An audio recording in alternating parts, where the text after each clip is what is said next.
It's the last wilderness. How the whole Caribbean used to be before man left his destructive mark. This was once Fidel Castro's personal diving playground, a place called Garden of the Queens. A forgotten ocean paradise, off limits for 50 years. It's like stepping back in time. Exotic species rarely seen elsewhere in the region thrive here. It's the Caribbean's lost Jurassic Park. But for how long can this pristine wilderness survive?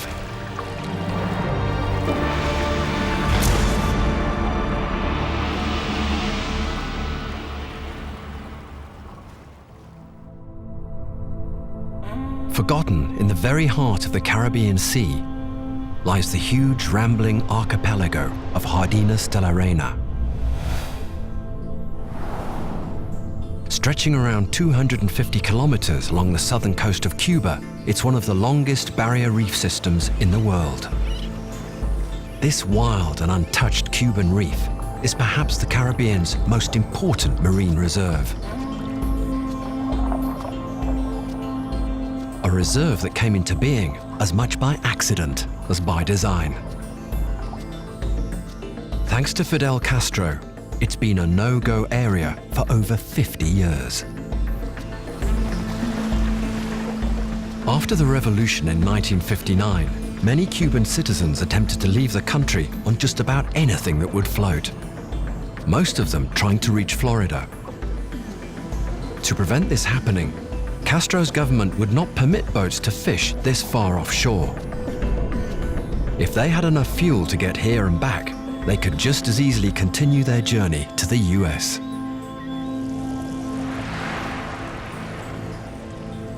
So while the rest of the region's reefs were being overexploited, for more than half a century, this most precious of Caribbean jewels lay ignored and untouched, forgotten by the world.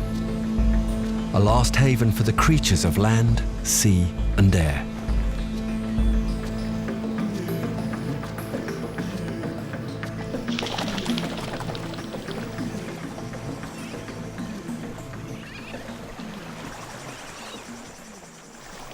Dawn, and deep inside the lagoon, things are stirring.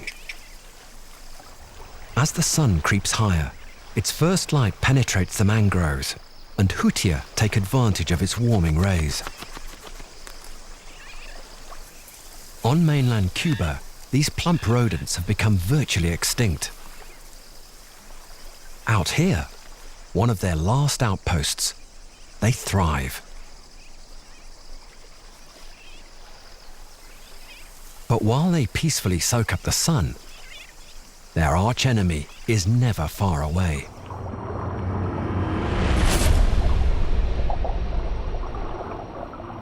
Here in the shallow lagoon, the crocodile is king. He owns these islands. Nothing here will prey on him. He's the apex predator at the very top of the food chain.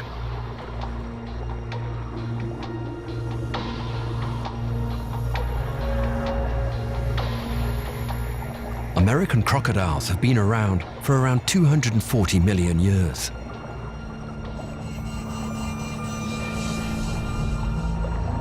An endangered species elsewhere, here in Jardines, the population is healthy.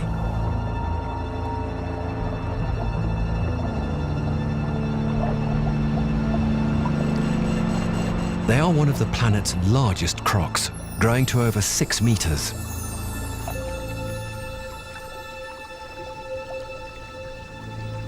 When dinosaurs roamed the planet, the crocodile was stalking the mangroves and lagoons of the Caribbean. Dinosaurs are long gone, but the crocodiles remain.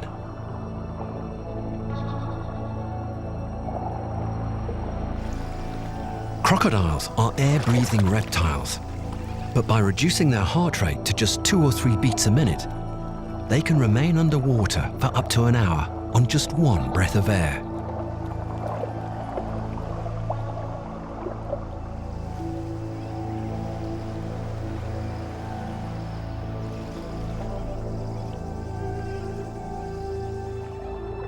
With a lifespan of up to 80 years, many of these crocodiles would have been here during the military dictatorship of President Batista, well before Castro first seized power from him half a century ago.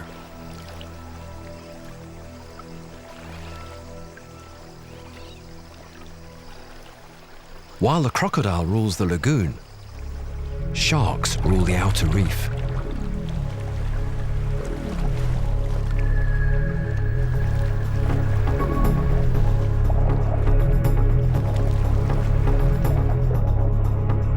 Packs of silky shark patrol the open water, any hint of prey drawing in large numbers.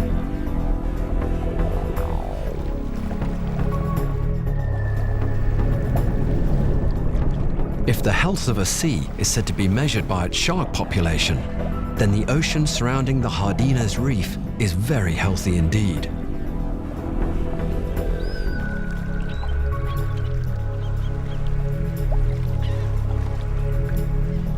Sharks are particularly vulnerable to the impacts of man's overfishing due to their slow reproductive cycle.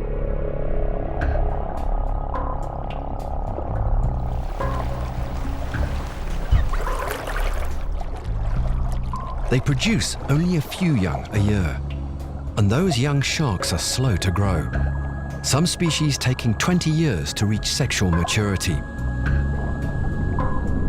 Many are killed before then by other marine predators or by man.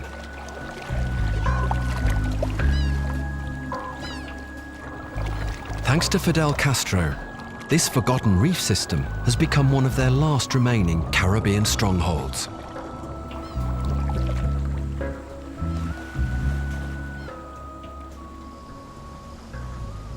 The mangrove forests of Jardines are its land builders, the creators of the islands where the shallow reef comes close to the sea's surface.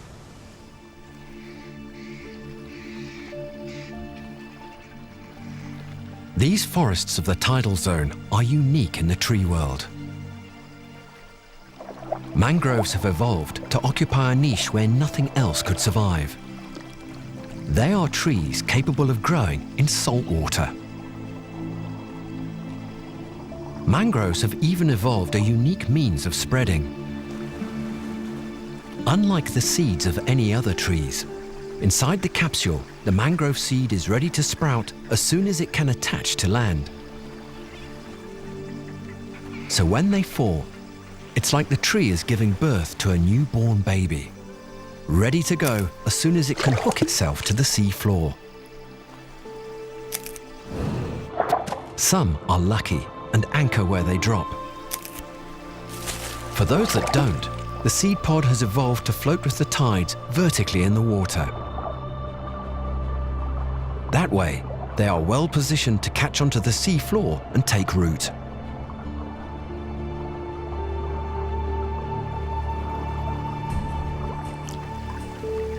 A new tree sprouting from the seabed will be the first of many as the mangroves spread and colonize another section of the lagoon.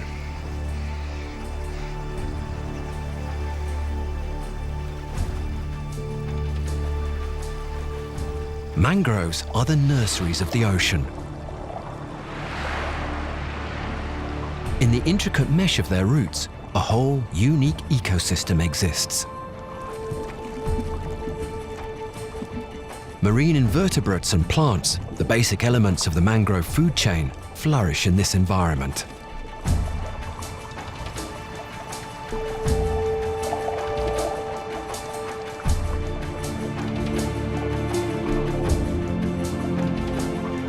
Fish come to breed. Other fish live out their whole lives here,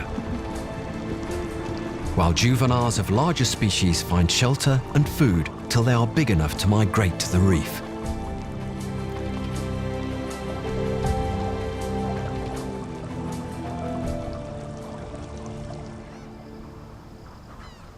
On this shallow reef system, the ebb and flow of the tides is the lifeblood. Huge sections of the reef totally dry out twice daily.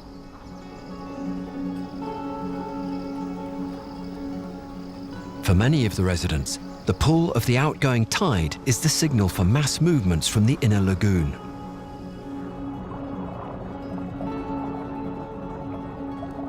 These sardines spend a large part of the day in the shelter of the mangroves and the safety of shallow water, where few of their natural predators will venture.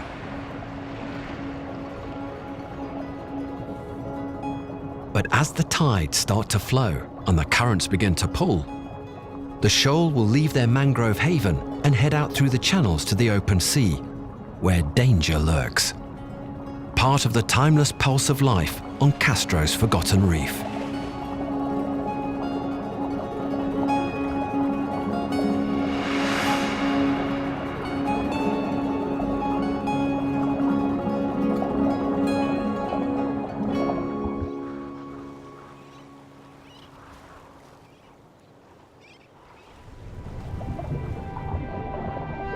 Beneath Hardina's, deep slashes and gullies run through the reef, ancient fractures. Tunnels stretching for miles from the lagoon to the open ocean through which millions of litres of water pump daily, filling and then draining the lagoon.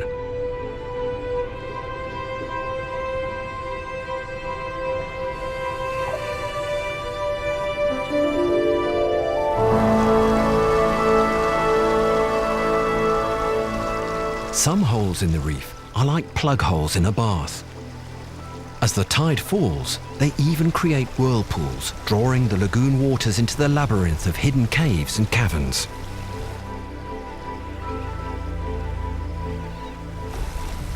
The vortex increases in power as the outgoing tide becomes a flood.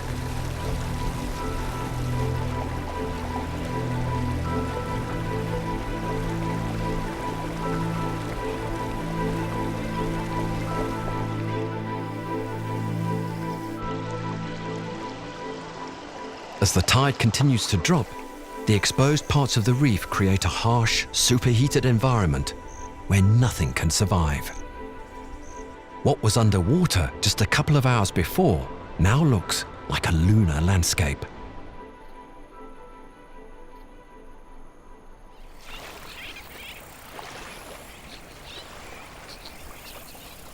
Today, hutia are found in very few locations throughout the Caribbean. Here in Hardina's, they cling on, feeding on the roots and branches of the mangroves, and by scavenging food brought to them on the ceaseless flow of the tides. The crocodile's main diet is fish, but here in Hardina's, they supplement their diet with plump, juicy hutias. With the wisdom of ages, the crocodile knows the best place to catch prey. This little fellow is dicing with death, though he just doesn't know it. The croc has picked up the vibration of something swimming and quickly locks onto it.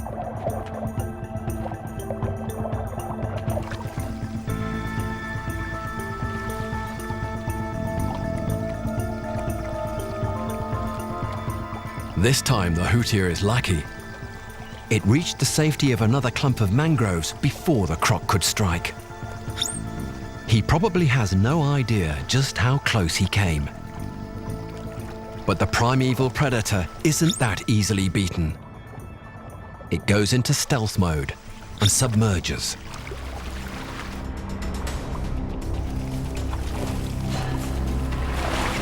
The croc lunges.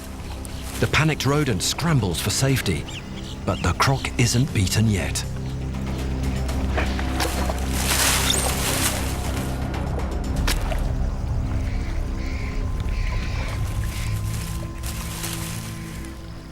The hutia has to be lucky every time. The croc only needs to get lucky just once.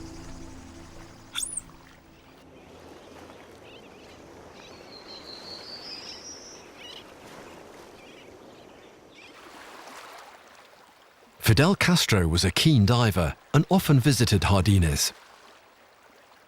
In fact, his love of diving resulted in one of the more bizarre CIA assassination attempts.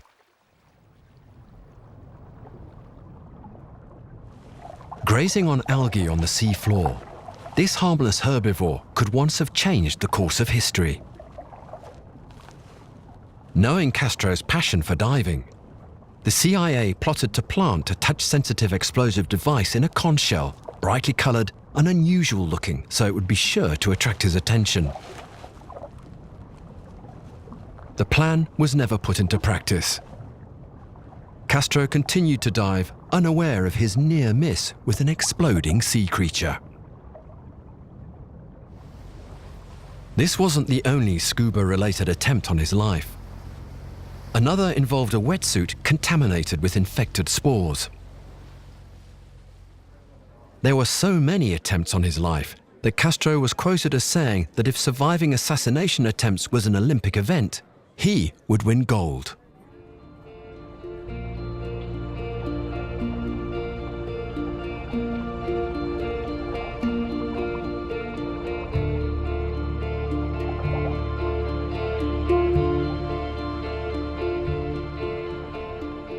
Ironically, Castro's rule in Cuba has had one unforeseen consequence.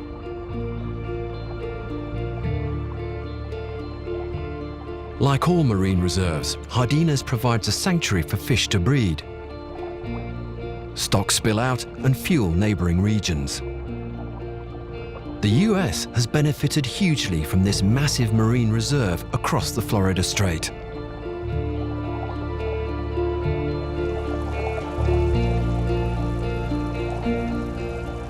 The fish don't need a visa to enter US territorial waters, and the Cuban reserve has been replenishing Florida fish stocks for more than half a century.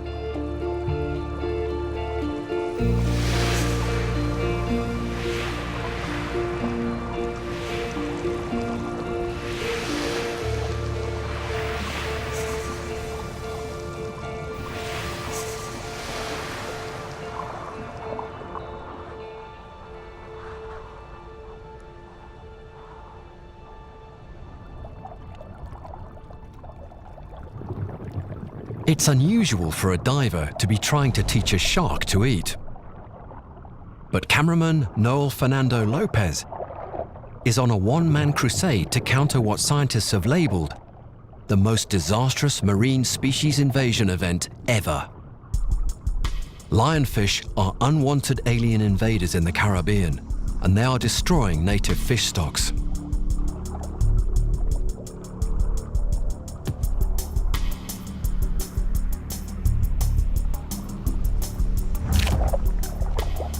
By spearing lionfish and trying to feed them to the shark of the Jardines Reef, Noel's plan is to encourage the shark to start preying on them instinctively.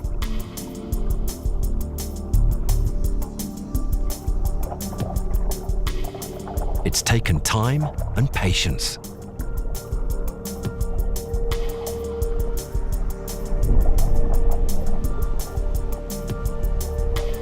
But at last, it seems to be working.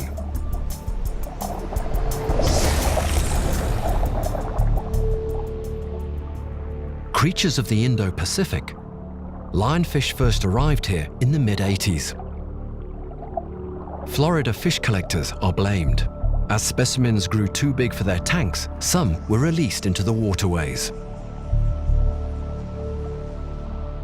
A recent study of DNA evidence suggests that the whole plague can be narrowed to around a dozen lionfish that interbred.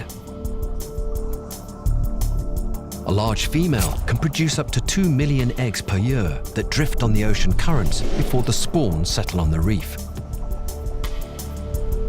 So it didn't take long for a few aliens to become a scourge.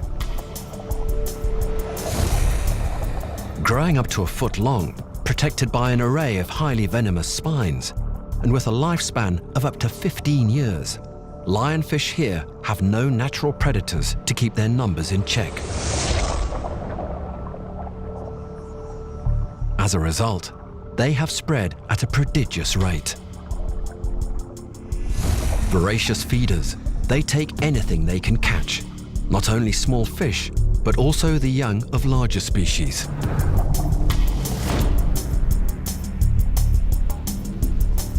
They have decimated native fish populations that have in places been reduced by over 80%.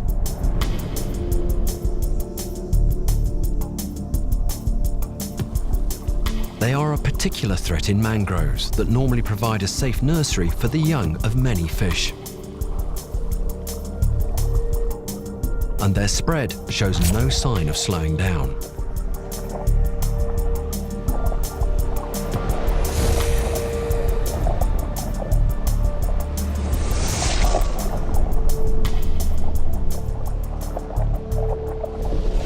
Changing the shark's feeding behavior could be the salvation of the reef.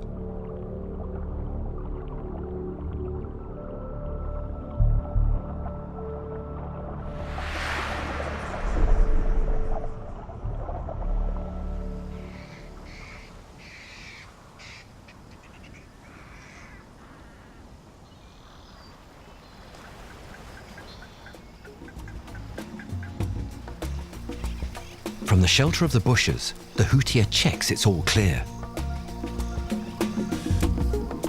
As the sun has climbed higher in the sky, she's ventured from the safety of the mangroves down to the beach. As the tide flows out of the lagoon, stretches of beach are exposed where the hootia scavenge for food. But she is not alone. There's a prehistoric reptile that also comes down to the beach to feed. Though unlike the crocodile, this one is not a danger to her.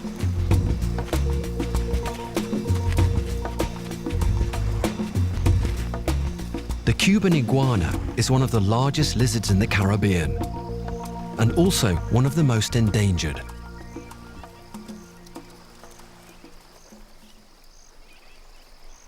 But here, in the Garden of the Queens, without any natural predators, they are found in abundance.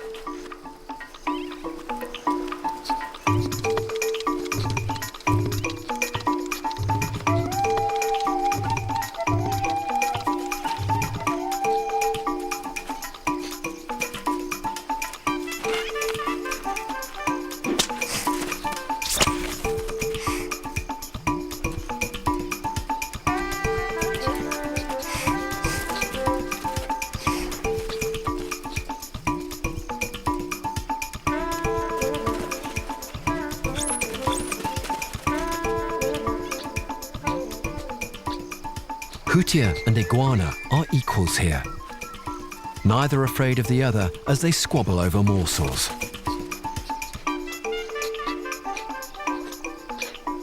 Like mini prehistoric dinosaurs, the iguana also sort out their own issues.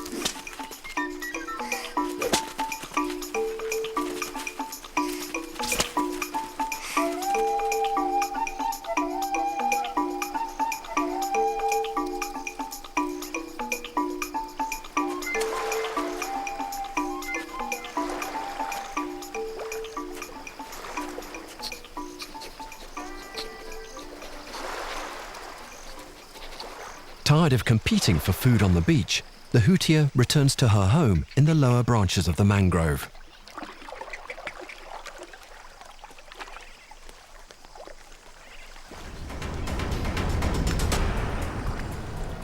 But once again, the crocodile has sensed her movements, the vibration of the branches carrying far through the water. She's close to the waterline, hoping the tide will bring with it scraps of vegetation to feed on.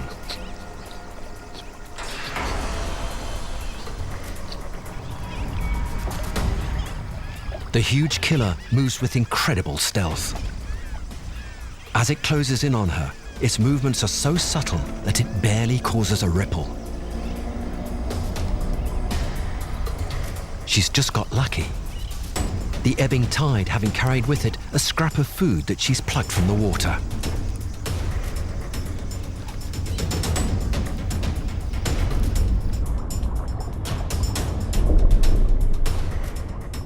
It's incredible that she doesn't see the monster.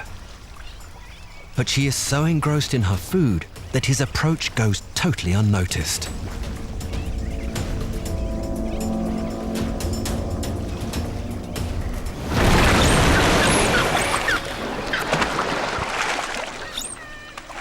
clamping the still struggling hootia in his powerful jaws. The crocodile drags her down to the lagoon floor.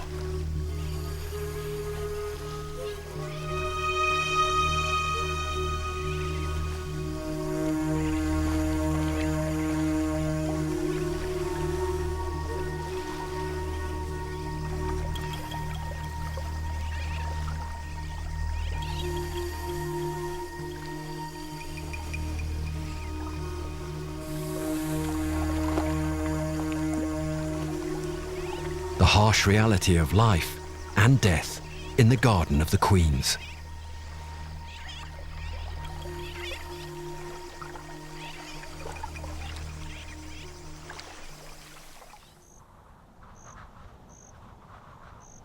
For hours now, parts of the inner lagoon have been dry, parched by the heat of the sun. But relief comes at last. Eventually, the tide changes and life-giving water creeps back over the shallows.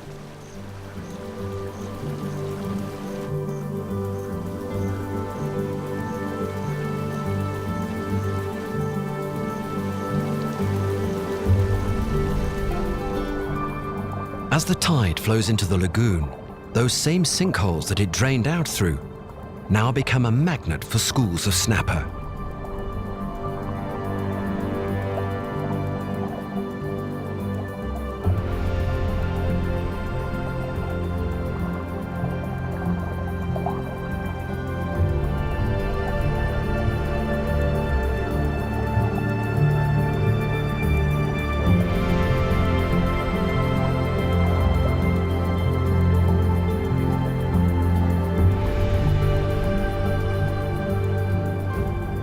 They are attracted by the incoming tidal waters, rich in food and nutrients from the outer reef.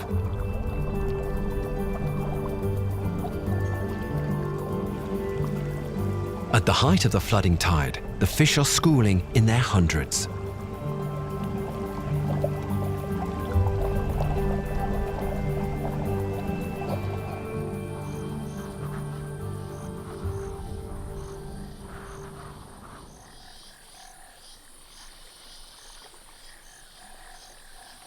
Dusk on the outer reef, and the shark continue their relentless patrol. Throughout the night, they will be cruising in their never-ending hunt for prey.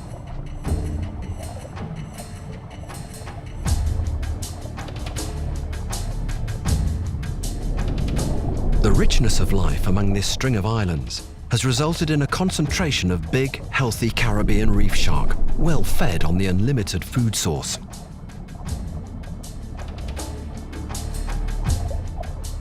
Shark populations in most other regions of the planet's oceans are in free fall, plummeting to a tiny proportion of what they were even just 10 years ago. But in the absence of fishing, Jardines is one of the few locations in the Caribbean Sea that sharks seem to be holding their own.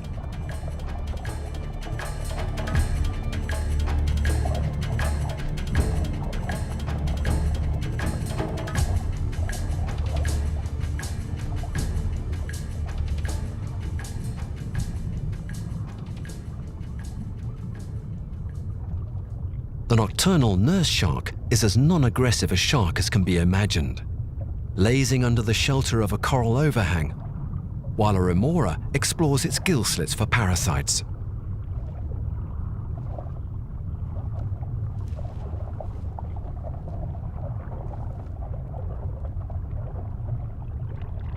Another shark, rather than being a scary predator to avoid, becomes a rubbing board for fish, trying to rid themselves of parasites on the shark's sandpaper-like skin.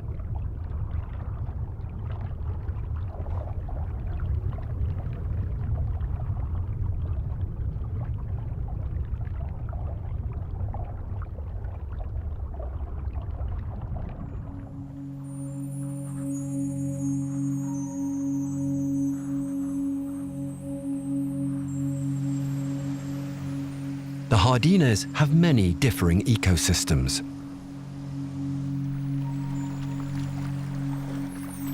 Seagrasses are flowering plants, and often grow in large subsea meadows, swaying like underwater cornfields.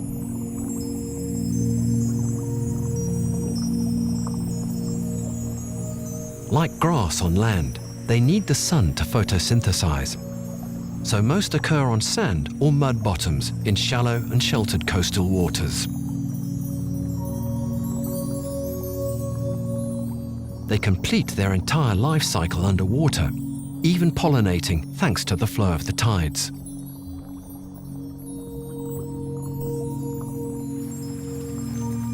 The seagrass meadows and sandflats provide a hunting ground for many creatures of the reef.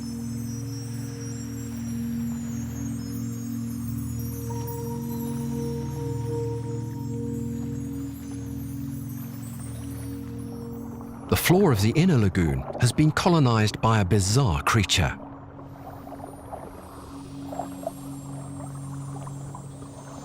Unlike other jellyfish that drift with the tides, the Cassiopeia, commonly known as the upside-down jellyfish, is usually sedentary, settling upside down on the shallow sea floor. Intriguingly, just like the seagrass, this strangely evolved jellyfish needs sunshine to survive. Why? Because the jellyfish is a farmer, growing its own food to sustain itself.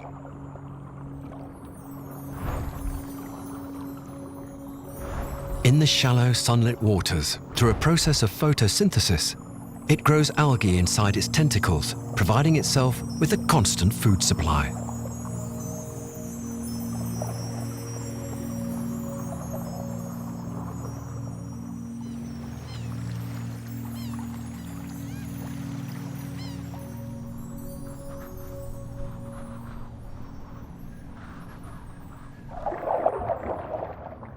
A shadow passes over the reef.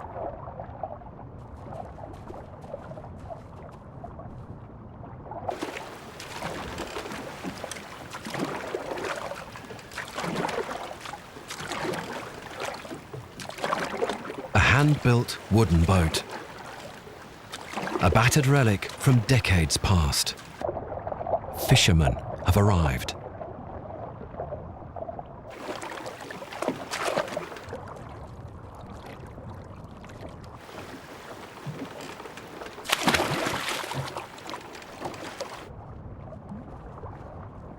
Lobster are shy creatures, generally hiding in the reef by day. So in this unique fishery, the trick is to provide shelters where the lobster feels safe and protected from natural predators. At least until the fisherman tickles them out.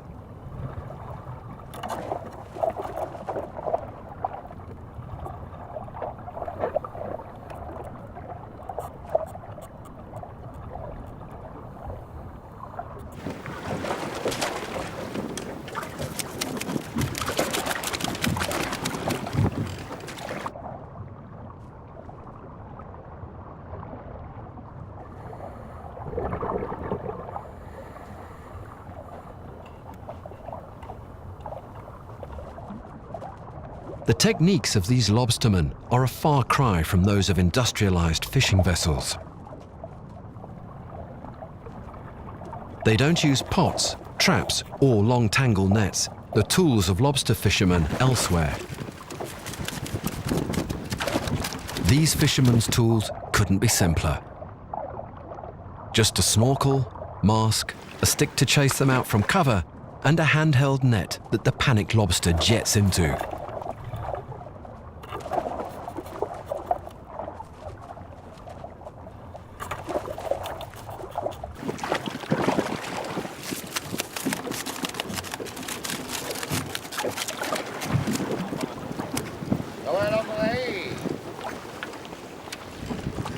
When the rowing boat has a good haul, these are taken back to the mothership.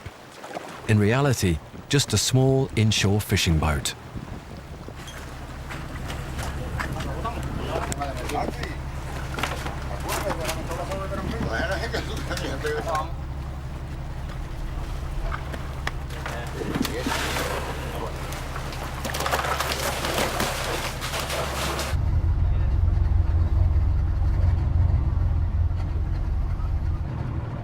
This has a uniquely designed hull, allowing fresh seawater to circulate during the voyage back to the mainland, keeping the catch alive and healthy.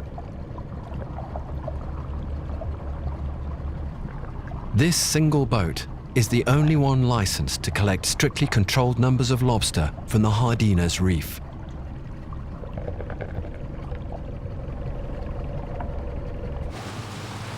It's a low-impact, low-tech fishery. Man's actions not impacting on nature's balance. As a result, lobster are more abundant here than anywhere else in the Caribbean Sea.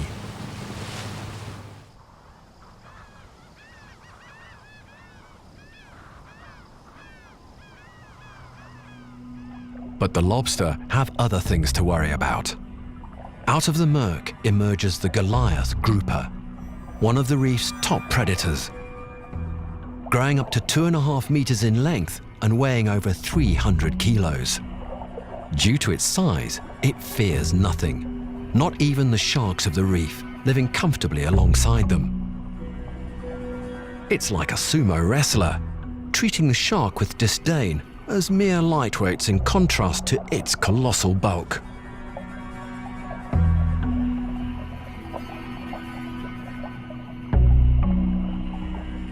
Remoras usually attach to the sea's biggest fish, such as whales and sharks. Here, the grouper have grown so big that they have their own personal remoras. These giants of the reef have been fished to such an extent elsewhere that they never get the chance to grow to the size of the grouper here. Their thick, fleshy meat fetches equally fleshy prices in resort restaurants throughout the Caribbean. So encounters with any but the smallest are rare. Here, they are in a position of unchallenged dominance.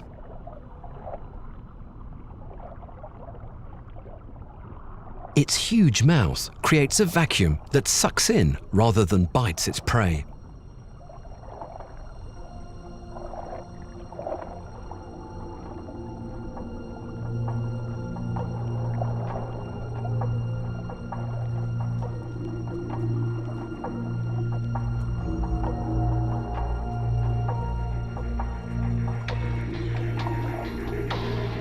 The profusion of lobster provides an important food source not only for the Goliath, but for other large fish of the reef, black grouper and snapper, that also grow fat here on the perpetual lobster banquet.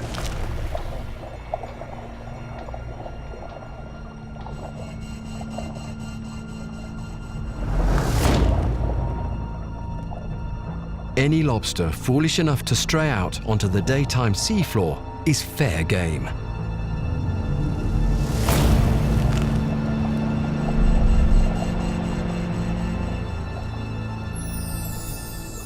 But when the Goliath chooses his prey, none stand in his way.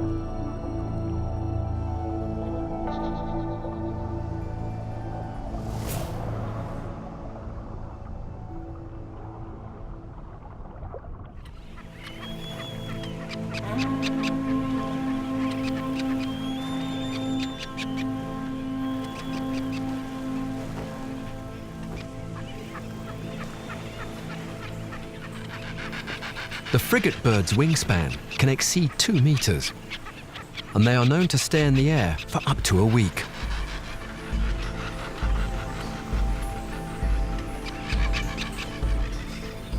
But despite their incredible flying ability, frigate birds can't swim. So mid-oceanic oases such as Jardinez, where they can roost, are essential to them.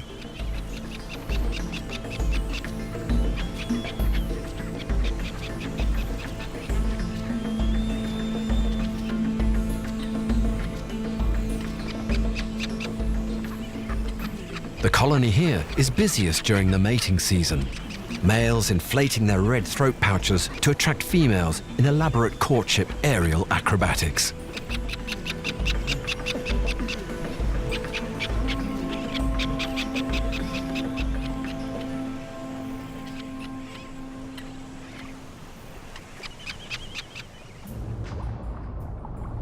The shark have become agitated and are clearly in hunting mode.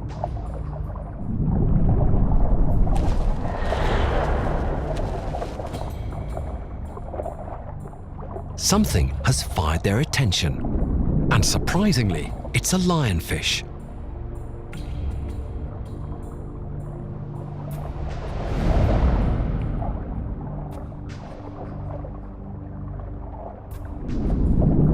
It appears that Noel's feeding lessons to the resident sharks are paying off.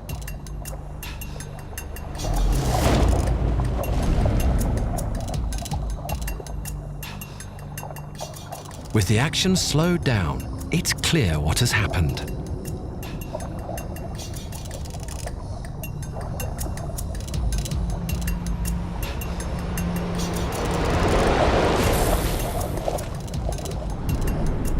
On this occasion, the shark's overriding predatory instinct wins out over its suspicion of this alien in its sea.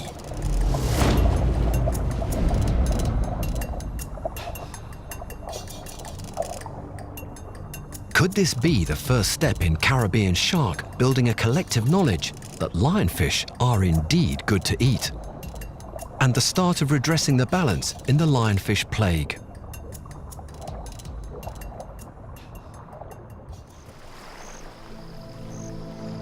To the first European explorers, the Caribbean was a magical ocean.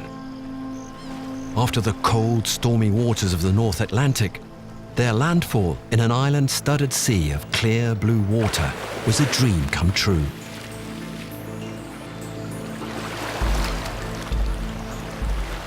White sand beaches slope down to coral gardens teeming with life. Huge schools of fish literally within touching distance. Strange creatures, the like of which they had never encountered before. Brightly colored ones. What might be dragons on land and in the sea? Little of what greeted those first explorers still remains elsewhere in the Caribbean. But here in Jardines, governed by the pull of the moon, the ebb and flow of the tides has created a phenomenon that was happening well before those first explorers arrived. One of the Caribbean's finest oceanic spectacles. As the tides start to run out of the lagoon once more, the massive quantity of water is channeled into narrow passages in the reef, and the current flows fast and powerful.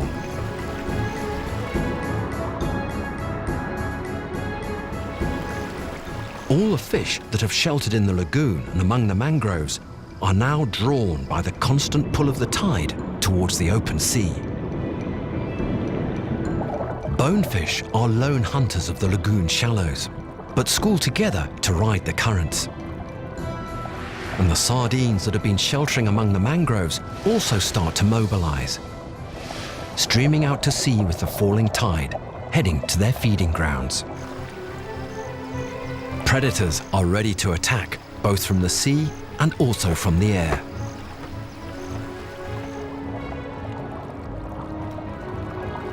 It seems as though every fish in the lagoon is heading in one single direction along the channels to the open sea. But danger lurks just outside the channel entrance. The predators of the open ocean know that the current brings with it a banquet and wait with anticipation. The sharks sprint in from the blue. The outpouring of water flooding from the shallow lagoon brings with it their prey. When predator and prey meet, the ocean boils with the frenzy of the feed.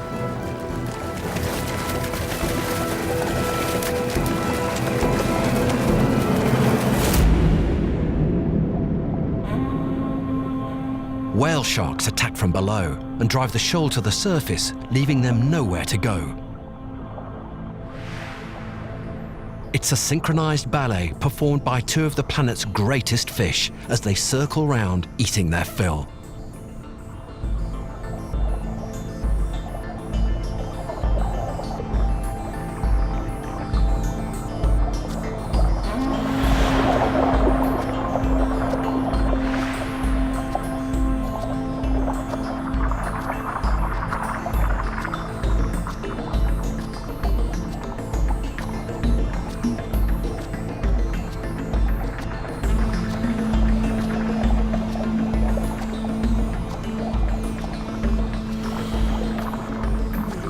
Their huge size totally dwarfs the silky shark that have also come to join the feast.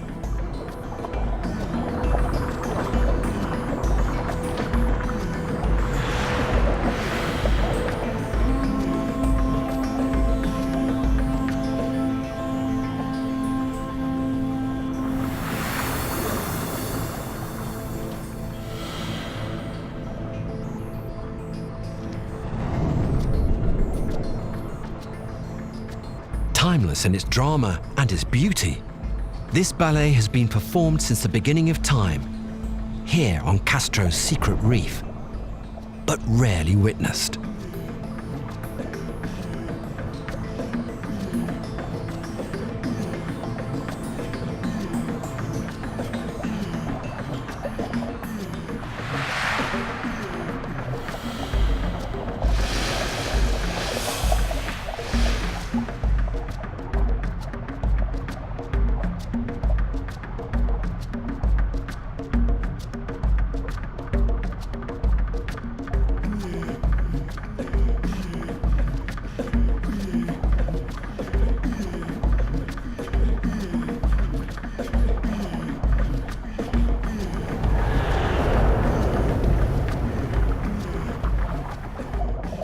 Meanwhile, further out to sea, a small group of sardines has been located by a pack of sailfish, among the ocean's most efficient killers.